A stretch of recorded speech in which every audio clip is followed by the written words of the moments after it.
ओवीज kitchen या recipe चॅनलमध्ये तुमचे स्वागत आहे. तर आज आपण चक्क आप्पे पात्रामध्ये कांद्याची पात टाकून ना अतिशय भन्नाट अशी रेसिपी करणार आहोत. खरं तर ही रेसिपी जर तुम्ही एकदा केली ना तर नक्कीच मार्केटमधून पुन्हा पुन्हा कांद्याची पात विकत आणाल आणि ही रेसिपी मात्र आवर्जून कराल. खूप जास्त करायला सोपी आहे, झटपटसुद्धा बनते आणि अगदी कमीत कमी मोजक्या साहित्यामध्ये तयार होते.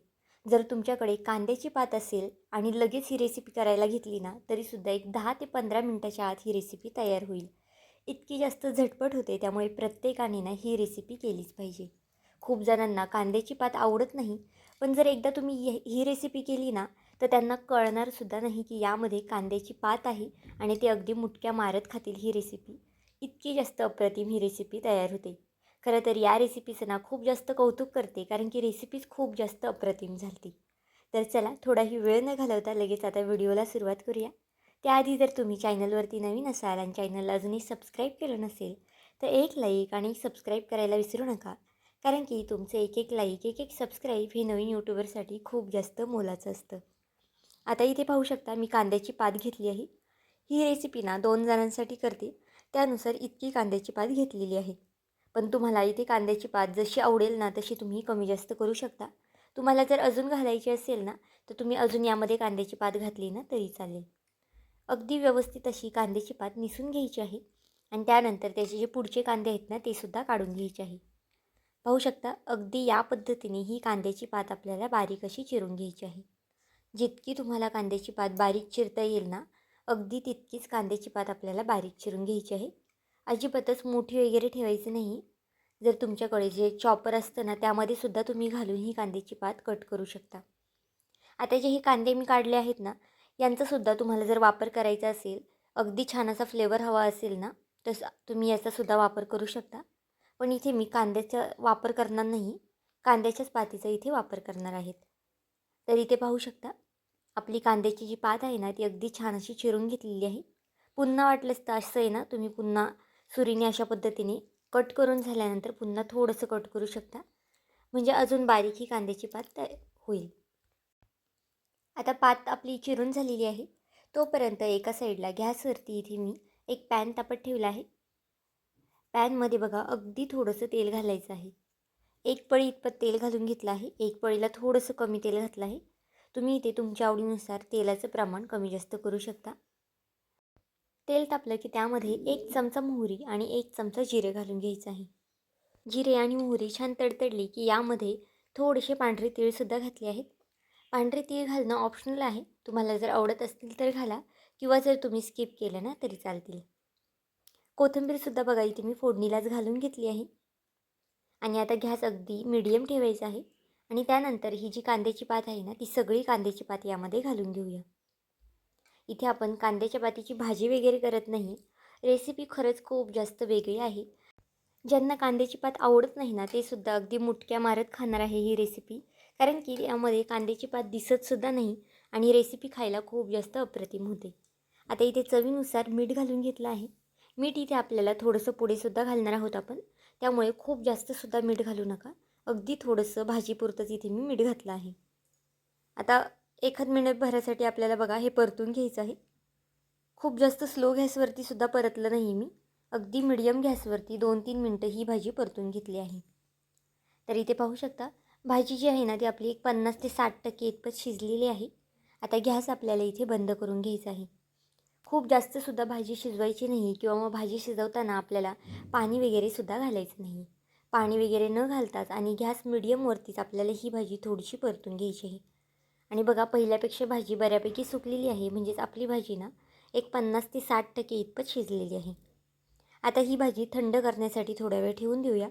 तोपर्यंत एका साईडला एक मिक्सरचं भांडं घेतलं आहे. त्यामध्ये अगदी थोडीशी कोथिंबीर आणि पुदिना घातला आहे. जर पुदिना असेल तर वापर करा, नसेल नाही घातला तरी चालेल. लसूण घातला आहे. एक 5 ते 6 पाकळ्या लसणाच्या सोलून घातलेल्या आहेत. 2 हिरव्या मिरच्या घातल्या आहेत. मिरचीचं प्रमाण इथे तुम्ही तुमच्या आवडीनुसार कमी जास्त करू शकता. आणि अगदी थोडंसं सुकं खोबरं घातलं आहे. सुका खोबऱ्याच्या ऐवजी तुमच्याकडे ओलं खोबरं असेल ना तर ते घातलं ना तरी चालेल, म्हणजे अजून छान रेसिपीला चव येईल. आणि 1 ते 2 चमचे शेंगदाणे घातले आहेत. शेंगदाण्याचा कूट इथे वापरला तरी चालणार आहे. 2 चमचे इथे मी दही घातलं आहे आणि आता हे पाणी टाकून आपल्याला अगदी छान असं वाटून घ्यायचं आहे. खूपसुद्धा पाणी घालू नका, नाही तर मग चटणी जी आहे ना ती आपली खूप पातळ होईल. त्यामुळे अगदी थोडंसं कमी पाणी घाला आणि लागेल असं तुम्ही यामध्ये पाणी घालू शकता. थोडंसं मीठ घातलं आहे चवीनुसार. आता हे छान असं वाटून घेऊया. अगदी बारीक वाटायचं आहे, अजिबातच खोबऱ्याचे शेंगदाण्याचे तुकडे यामध्ये राहिले नाही पाहिजे. पाहू शकता आपली हिरवी चटणी जी आहे ना ती अगदी छान अशी तयार झालेली आहे. ही रेसिपी खरं तर ना तुम्ही मुलांच्या डब्यालासुद्धा बनवू शकता, जेवणामध्ये बनवू शकता, नाश्त्यामध्ये बनवू शकता, कधीही बनवू शकता, कारण की खूप जास्त झटपट बनणारी आहे. मुलांना नेहमी आपण डब्यासाठी भाजी चपाती देत असतो, पण असं काहीतरी वेगळं दिलं ना तर नक्कीच ते सुद्धा अगदी आवडीने डबा संपवून येतील. आणि ही रेसिपी पौष्टिकसुद्धा आहे, त्यामुळे नक्कीच आवर्जून देऊन बघा. आता चटणी बघा एका वाटीमध्ये मी काढून घेतली आहे आणि आता एका पळीमध्ये 1 पळी इतपत तेल घालून ते तापून घेतलेलं आहे. तुम्ही इथे तडका पॅनचा सुद्धा वापर करू शकता. 1 चमचा मोहरी, 1 चमचा जिरं घालून घेतलं आहे आणि ही फोडणी यामध्ये आपल्याला ओतून घ्यायची आहे. चटणीमध्ये बघा आपण सुरुवातीलाच मीठ घातलं होतं, त्यामुळे आत्ता मीठ घालण्याची काही गरज नाही. आता अगदी छान अशी चटणी हलवून घेऊया. आता चटणी बघा आपली छान अशी तयार झालेली आहे. तोपर्यंत आपली जी पुढची प्रोसेस आहे ना ती करून घेऊया. तर आता इथे मी अर्धी वाटी इतपत पोहे घेतले आहेत. पोहे आपल्याला जास्तीच्या पाण्यामध्ये भिजवून घ्यायचे आहेत. आपण नेहमीचे जसे पोहे भिजवतो ना तसे पोहे आपल्याला भिजवायचे नाही आहेत. थोडेसे जास्तीचं पाणी घालायचं आहे आणि अगदी मऊसूत असे हे पोहे भिजवून घ्यायचे आहेत. आता मिक्सरच्या भांड्यामध्ये बघा मी पोहे घालून घेतले आहेत. इथे सगळे पोहे ना आपल्याला एका मिक्सरच्या भांड्यामध्ये काढून घ्यायचे आहेत आणि त्याच वाटीने मोजून ना इथे मी रवासुद्धा घेतला आहे. रवा इथे बारीक रव्याचा वापर केलेला आहे.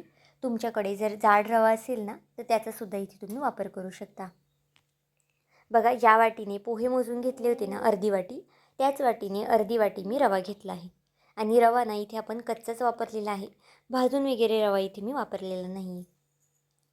आता रवा आणि पोहे घातल्यानंतर यामध्ये आपल्याला दही घालायचं आहे. दही जर तुमच्याकडे असेल तरच वापरा, नसेल नाही घातलं तरी चालेल. जर चमच्याने मोजले पोहे खायच्या चमच्याने तर 2 ते 2.5 चमचे इतपत दही आपण वापरलेलं आहे. खूप जास्तसुद्धा दही घालायचं नाही आणि दही खूप जास्त आंबटसुद्धा आपल्याला इथे वापरायचं नाही. कमी आंबट जर तुमच्याकडे दही असेल ना तर तेच दही तुम्ही इथे वापरू शकता. आता अगदी थोडंसं पाणी घालायचं आहे आणि अगदी फाईन असं हे वाटून घ्यायचं आहे.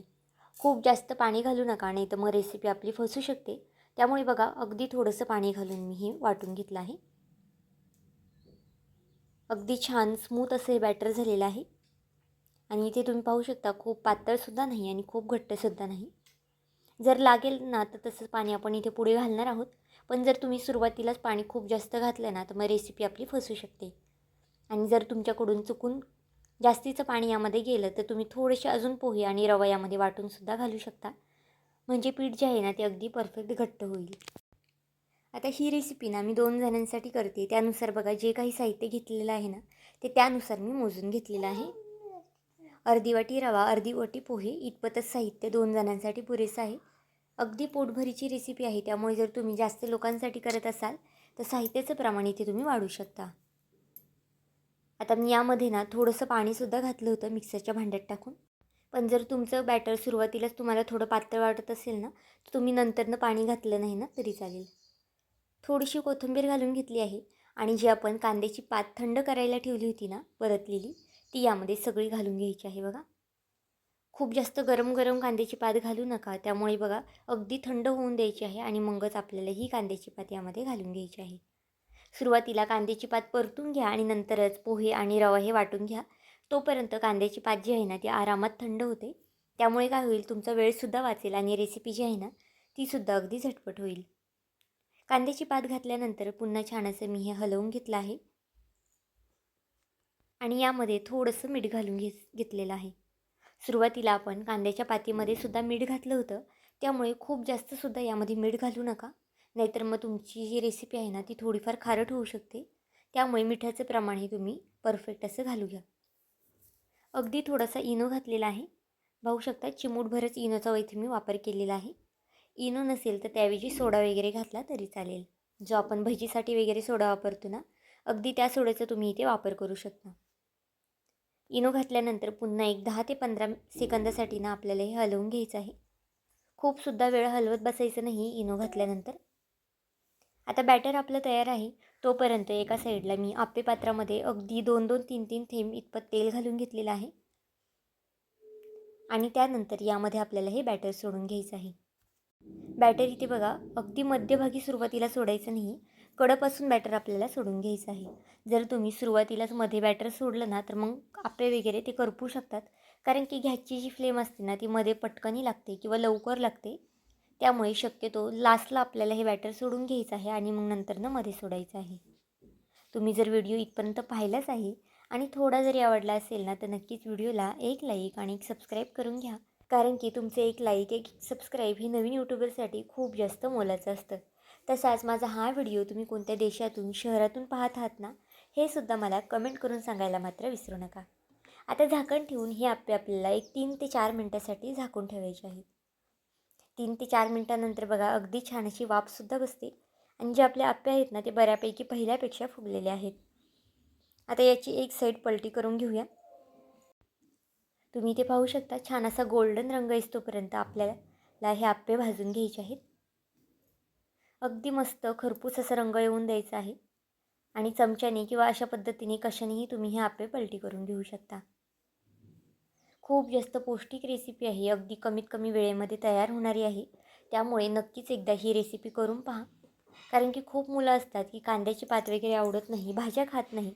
मग त्यांना तुम्ही नक्कीच अशा पद्धतीने भाज्या खाऊ घालू शकता आणि ते सुद्धा अगदी आवडीने खातील. कारण की आप्पे तर सगळ्याच मुलांना आवडतात किंवा मोठ्यांनासुद्धा नक्कीच आवडतात. मग त्यांना अशा पद्धतीने तुम्ही नक्कीच सगळ्या भाज्या खाऊन घालू शकता. 1-2 मिनटासाठी मी खालची साईडसुद्धा परतून घेतली आहे, भाजून घेतली आहे. आता गॅस बंद करून घेतला आहे आणि आता हे सगळे आप्पे आपल्याला एका प्लेटमध्ये काढून घ्यायचे आहेत. तुम्ही इथे पाहू शकता किती छान असे टम्मसुद्धा फुगलेले आहेत आणि दिसतानासुद्धा किती छान असे दिसत आहेत. खायलासुद्धा खूप जास्त अप्रतिम लागतात ना, त्यामुळे नक्कीच एकदा ही रेसिपी करून पहा. अगदी झटपट बनते. तुम्हाला जर करायची असेल ना तर तुम्ही नक्कीच अगदी 15 मिनटात ही रेसिपी बनवू शकता. फक्त तुम्हाला कांद्याची पात थोडीशी परतून घ्यायची आहे. रवा आणि पोहे वाटून घेऊन त्यामध्येही मिक्स करायचे आहे. इथे बघा आतूनसुद्धा अगदी छान असे शिजलेले आहेत. वरून छान कुरकुरीत आणि आतून छान मऊसूत असे हे आप्पे तयार झालेले आहेत. लहान मुलांसाठी ना खरंच उत्तम असा हा पर्याय आहे भाज्या जर खाऊ घालायच्या असतील तर. आणि कोणाला कळणारसुद्धा नाही की यामध्ये कांद्याची पात वापरलेली आहे. सगळ्यांना असं वाटेल की यामध्ये आपण कोथिंबीर वगैरे वापरलेली आहे. त्यामुळे नक्कीच एकदा ही रेसिपी करून पहा. तर आजची ही रेसिपी तुम्हाला कशी वाटली मला हे कमेंट करून नक्की सांगा. आणि चॅनलवरती नवीन असाल तर चॅनलला एक लाईक आणि एक सबस्क्राईब करायला विसरू नका. पुन्हा भेटूया आपण अशाच एका नवीन व्हिडिओमध्ये. तोपर्यंत बाय.